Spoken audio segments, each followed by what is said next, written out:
tidak masuk hari ini? Masuk semua? Masuk ya? Alhamdulillah masuk semua. Baiklah, sebelum kita melanjutkan bab yang pertama ini, ada yang ingat mata pelajaran sebelumnya kelas 10? Ada tentang ekosistem kan? Nah, itu ada faktor-faktornya. Sekarang kita akan masuk ke bab sel. Bab pertama tentang sel. Nah, baiklah.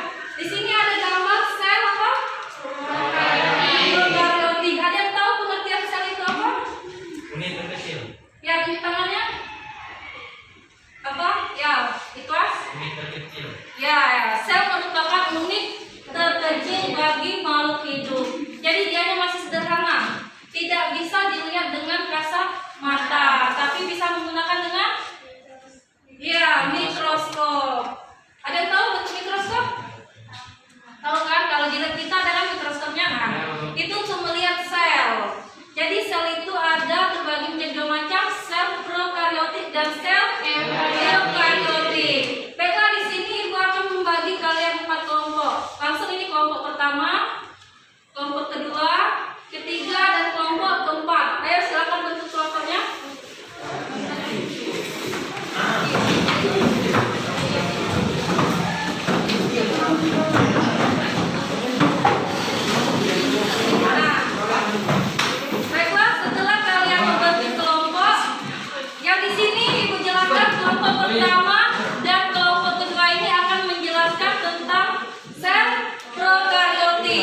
Sebagian juga bisa disebut juga dengan tempat pergerakan sel.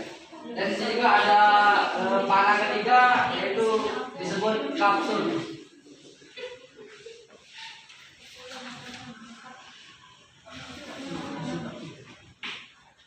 Kapsul bisa disebut juga sebagai tempatnya sel. Mungkin tentang kita pernah pilih Fajra dan Kapsul ada yang ingin ditanyakan? ada yang ingin ditanyakan? Kalau ini boleh. Nomor 1, 3, dan 4 ada yang ingin bertanya? Ya. Nanti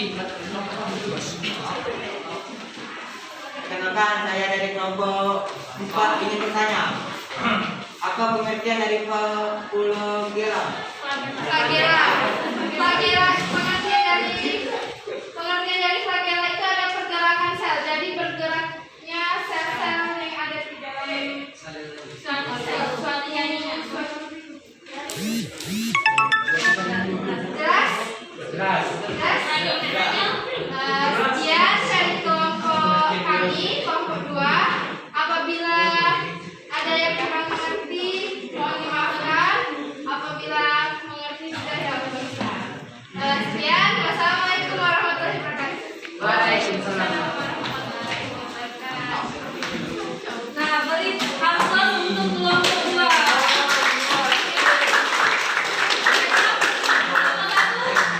Sudah. Kelompoknya sudah. Nanti kita tutup kelompok 1. Jadi selesaikan majulah kelompok 1. Kelompok 4. Oke, kelompok 1 dulu.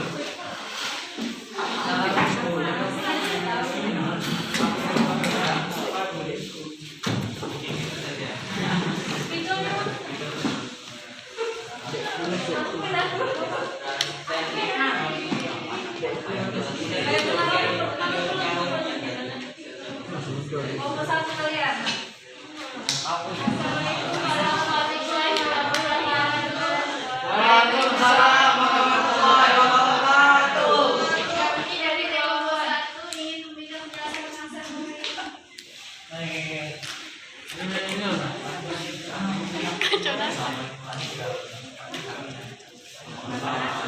Jelas dulu.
DNA dalam nukleoid adalah menunjukkan memiliki aliran pada suatu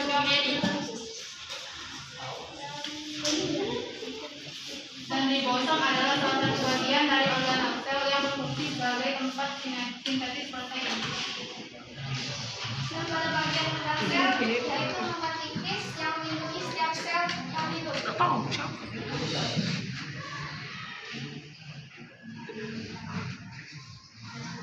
Dari sejumlah penjelasan ada yang mau tanyakan?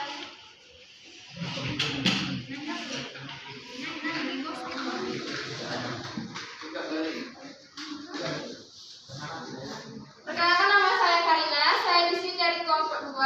Saya ingin bertanya maksud dari membran sel itu kayak mana?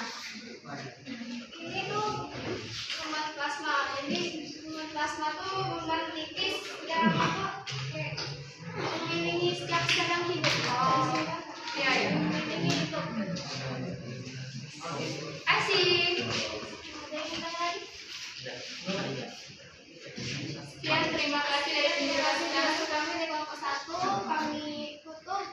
Assalamualaikum warahmatullahi wabarakatuh. Waalaikumsalam warahmatullahi wabarakatuh.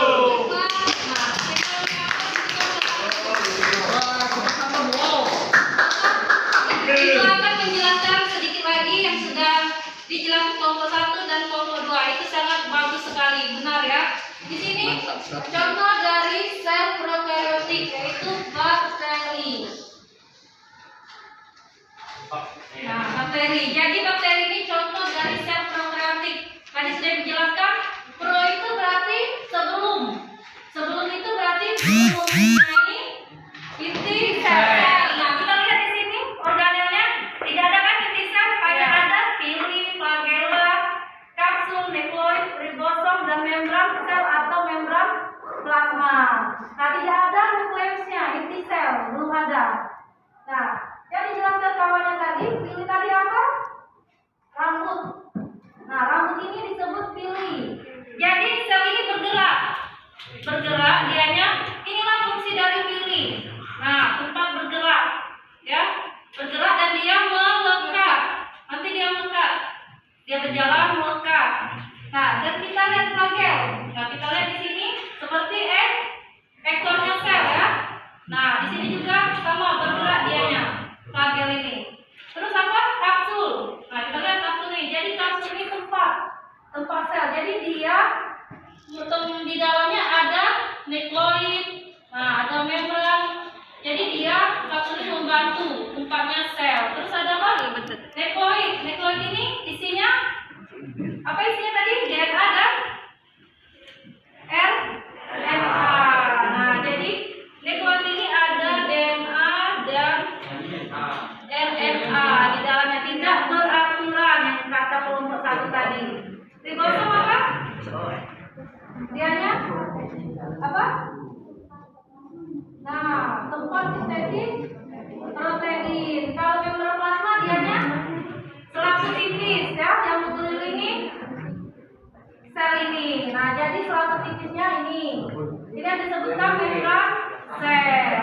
Sudah paham semuanya? Baiklah, kita akan lanjut ke sel eukaryotik. Sampai sudah? Nah, kelompok ini. Silakan maju. Kelompok 3. Kelompok 3, silakan menjelaskan sel eukaryotik.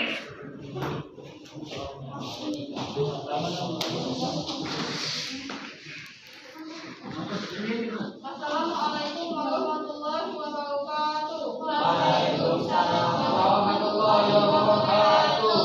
Perkenalkan, kami dari kelompok 3 akan menjelaskan tentang eukaryotik. Eukaryotik adalah organisme dengan sel yang memiliki nukleus dan organel membran lainnya. Struktur sel eukaryotik memiliki fungsi untuk mengontrol jalannya protein.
Baiklah, di sini saya akan menjelaskan sedikit fungsi dari eukaryotik dan sebagainya.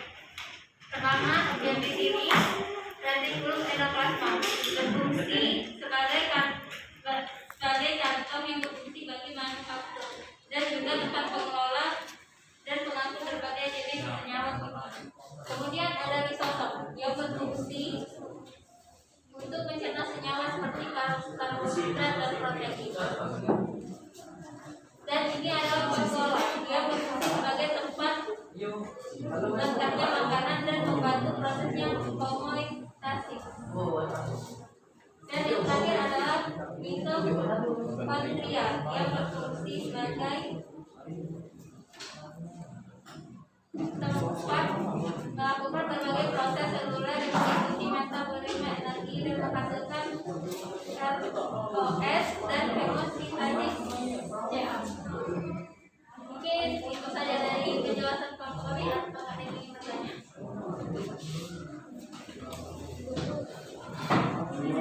Kelompok 1. Retikulum endoplasma kan dibagi menjadi 2. Retikulum endoplasma halus dan kasar. Itu fungsinya apakah yang sama atau tidak?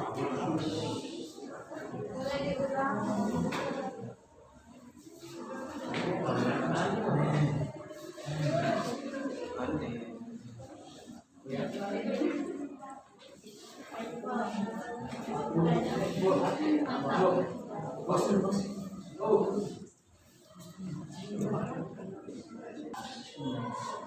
Baiklah, saya akan menjawab pertanyaan dari kelompok 1 tentang fungsi retikulum endoplasma kasar dan halus. Fungsi retikulum endoplasma kasar dan halus memiliki karakteristik yang tidak sama. Retikulum endoplasma kasar terbentuk dari vasikel, tubulus, dan spermatozoa, dan fungsinya yaitu sebagai tempat sintesis protein. Sedangkan untuk retikulum endoplasma halus juga berperan sebagai tempat meletaknya reseptor pada protein membranosa.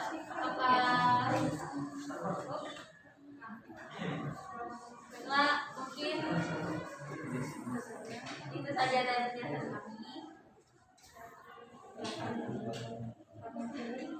Dan kami akhiri. Wassalamualaikum warahmatullahi wabarakatuh. Waalaikumsalam warahmatullahi wabarakatuh. Kita masuk kelompok 3. Kelompok terakhir, kelompok 4. Itu spidolnya. Kelompok 4, silakan maju.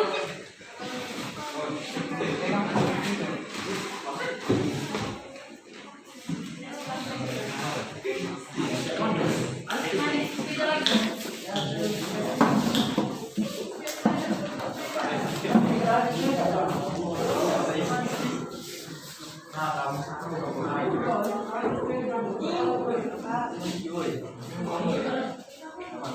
Assalamualaikum warahmatullahi wabarakatuh. Perkenalkan, kami dari kelompok 4 ingin menjelaskan apa pengertian dari sel eukariotik dan bagian-bagian dari sel eukariotik. Persilakan Fauzi. Apa pengertian dari sel eukariotik? Eukariotik adalah organisme sel yang memiliki nukleus dan organel membran lainnya. Maka dengan Fauzi, dan ini bagian dari sel eukariotik. Yang pertama adalah membran sel. Membran sel adalah membran unit permeabel pada sebuah sel yang mengelilingi dan membungkus isi sitoplasma dan nukleoplasma. Yang kedua adalah nukleus. Nukleus adalah membran kandang fosfolipid yang mampu menyelimuti seluruh isi sel.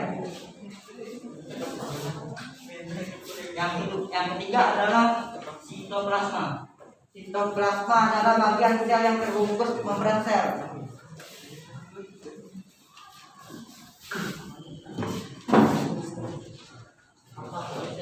Yang bawahnya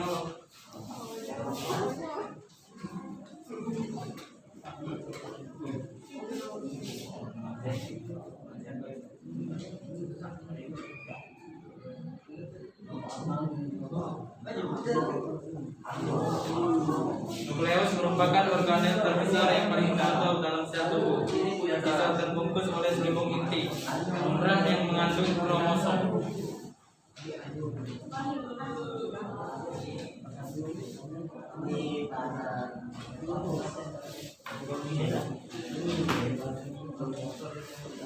Padat Golgi adalah organel yang dikaitkan dengan fungsi ekskresi sel. Dan struktur ini dapat dilihat dengan menggunakan mikroskop cahaya biasa.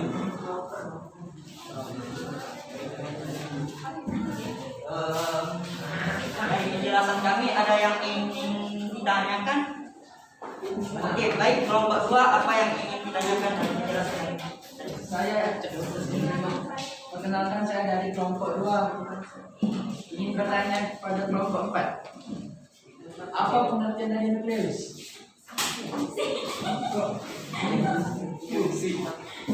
Fungsi atau pengertian? Fungsi. Fungsi nukleus untuk menyimpan genetik dalam DNA. Oke. Baik, terima kasih. Baik, ada lagi? Terima kasih.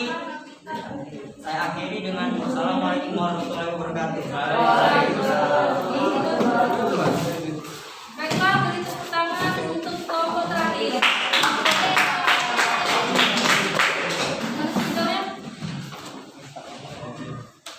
Nah, baiklah, kita lihat di sini sel eukariotik.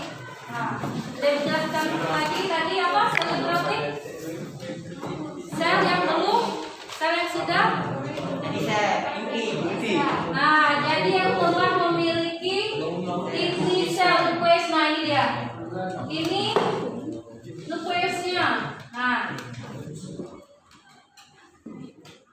sudah memiliki nukleus inti sel. Apa tadi fungsi nukleus inti sel? Kelompok 4 fungsinya inti sel. Untuk menyimpan genetik dalam DNA. Nah, jadi dianya di sini sangat penting untuk sel ya. Tempat genetika di kita makhluk hidup. Jadi kita ini memiliki sel. Nah, eukariotik ini terbagi berapa macam? Selnya terbagi menjadi dua macam. Apa saja selnya? Sel tumbuhan Sel hewan. dan sel hewan. Yang kita gambar ini sel apa? Sel hewan. Karena apa? Dilihat tidak ada plastisida. Jadi plastisida ini hanya ada di sel tumbuhan. Plastisida. Apa itu plastisida? Zat warna pada tumbuhan. Kalau kalian tumbuhan itu ada warna apa? Di tumbuhan? Nah, hijau. Apa itu zat hijau pada tumbuhan disebut? Ya, klorofil. Nah, jadi itu yang dilihat dari sel hewan dan sel tumbuhan perbedaannya. Karena di sini tidak ada plastisida, makanya ini sel hewan. Kalau di sel hewan ini ada vakuola. Nah, kalau di sel hewan vakuolanya dia kecil. Vakuola itu apa tadi? Tempat letaknya makanan. Nah, jadi tempat menyimpan makanan. Karena kita ini sel hewan, kita makhluk hidup, jadi kita adanya sel hewan manusia ya. Nah, kalau kita ada plastisida, tapi kita warna hijau, makanya kita tidak ada plastisida. Kita ada vakuola makanan, tapi kita kecil. Kalau di sel tumbuhan dia ada vakuola juga, tapi vakuolanya besar. Nah, jadi ada dua vakuolanya, besar dan kecil kalau di tumbuhan. Kalau di hewan dia hanya satu, kecil. Nah, yang RE tadi ada dua macam, ya. Halus dan kasar. Kalau halus tadi dia tempat apa halus tadi? Sintesis ya. Kalau kasar dianya terbentuk dari tumulus. Nah, kita lihat lagi sitoplasma. Sitoplasma itu apa? Sitoplasma yang kelompok 4. Apa? Sitoplasma itu cairan. Nah, jadi di sel ini ada cairan. Itulah yang disebut dengan sitoplasma. Apa fungsi sitoplasma? Agar organel-organel sel ini saat bergerak tidak rusak. Jadi dia membantu sel-sel di dalam ini tidak saling berdekatan seperti badan Golgi, mitokondria kan sedekatan, tapi di batu sitoplasma cairan ini tidak ada gesekan, bisa bergerak. Sudah paham? Nah, baiklah, itu saja yang bisa disampaikan sel prokaryotik dan eukaryotik.